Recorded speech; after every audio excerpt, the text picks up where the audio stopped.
Heyo! Welcome! Today I'll be sharing with you how I put together my Alastor cosplay, as well as do a review for today's sponsored cosplay outfit from CosSky. So let's get started with the makeup. Tie back your hair if you have long hair, put on a bald cap, and strap that baby down. Chuck some glue stick stuff on your brows and let it dry. My skin is drier than a molting 90-year-old lizard. That's not normal, so I'm rubbing this no pore blem stuff on my skin to try and moisturize it before I wreck it up. I don't have Alastor's skin tone, so I'm trying to make my own out of foundation and white face paint. Odd combination, I know. I have no idea what I'm doing. I screwed up pretty bad here because I added too much black and it turned me into some sort of homestuck OC. I tried to fix it with a bit more powder, but the water from the sponge solidified the powder foundation and I was pretty sad about that. Wiped it, tried a new mix, it failed, I cried a bit, and started over from square one. Did a bit more mixing, added a brown grease paint and some foundation to white face paint, and the tiniest bit of gray, and it's looking a lot more promising. Maybe. It's going to be a hell of a time trying to recreate this shade again. Make some fish lips to point out where your cheekbones are and define that line with a brown shade. Now draw on a new fake jawline to make your face appear slimmer. Reenact the Grudge and see if the jawline looks okay when you open your mouth. Then hide away that jaw with black face paint.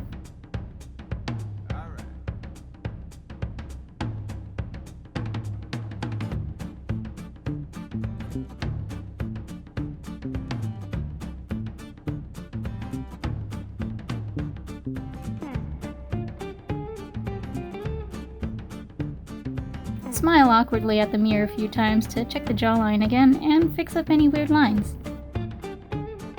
Draw your new anime-esque nose bridge. Alastor has this sort of upturned nose, so I'm trying to figure out how to interpret it in shading.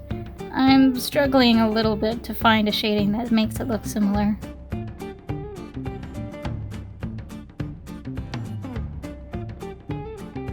The guy's got some slim lips, so I'm applying the same technique here. I'm trying to cover up the light that my lower lip catches with a forced shadow underneath the new lip line. Draw beyond where your lips end to replicate Alastor's wide smile. Use your fingers or a makeup sponge to smear your makeup into a gradient around your cheeks and nose.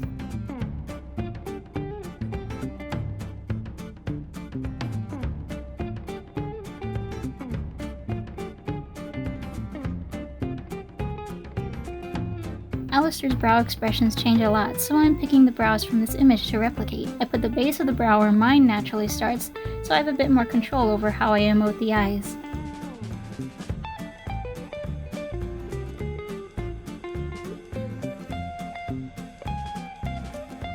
I'm setting the waterline a little lower than my own to make the eyes appear just a little bit bigger.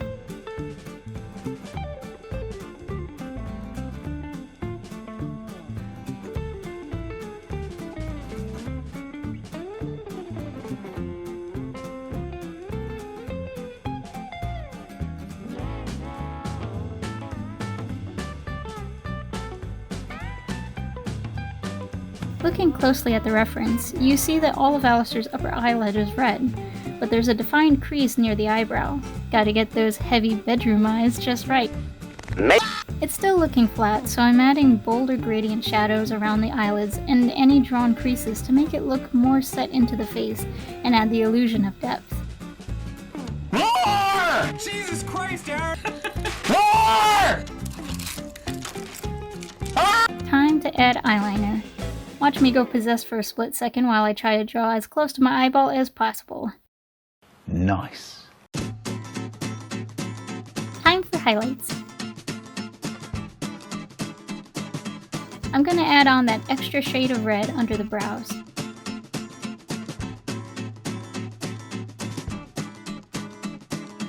Redefining the black areas, they always seem to fade to gray. Now for the final touch. I'm adding powder. You can use baby powder or translucent makeup powder over areas that you want to protect, like around the lips, the neck, and where the wig is coming in contact, etc, etc, etc. I also put it on my eyelids because they tend to get greasy and wipe off the makeup over time. I just kind of dab it on there. put in your favorite chompers. I made these out of thermoplastic beads, and put on your wig. Alright, so this one was very experimental. I made it using some cheap craft foam and red paint. The base was built like a helmet, and I started adding pieces from the bottom up. You can still see bits of color of the exposed foam, so I gotta go back and fix that. The monocle was a cheap plastic thing from the Halloween store that I painted with red nail polish, and protected the backside with tape to keep the polish from irritating my eye. The monocle is held by a wire that is hot glued in between the foam layers of the wig. I saw many Alastor cosplays struggle with holding this gravity-defying monocle in place, so this wire trick worked quite well. This outfit I'm wearing today is sponsored by CosSky, who are gracious enough to let me collaborate with them for a second time. I'm actually very impressed with the quality of this cosplay. I didn't notice any seams out of place or loose buttons, and the design was very close to the character. The coattails of the jacket were stuffed with some kind of stiff material, which helps retain its flared shape. I really appreciated that. Again though, the shoulders were really tight. If you have a broad torso, you may have problems, or should pick a size up. I also wish they extended out the shoulders just a bit more, because Alastor's got some major shoulder pads going on in his coat. I love the fact that the bow is stuffed so puffy, and it keeps the shape, and has a pin integrated into it rather than throwing a random safety pin on the back. This cosplay also came with custom gloves. It's probably the weakest part of the costume. The color looks screen printed on, but it's at least opaque, and its little knuckle circles were included on the design. They didn't quite match up with my knuckles though. I actually appreciated that the gloves were a little bit smaller for my baby hands, but the fabric is very stretchy, so it would probably fit most hand sizes. What you doing out here with all this ass? Double cheeked up on a Thursday afternoon. Look at that. Boom! Nice.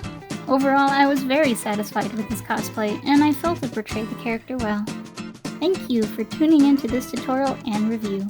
Links to products can be found in the description below. See you next time! Bye-bye!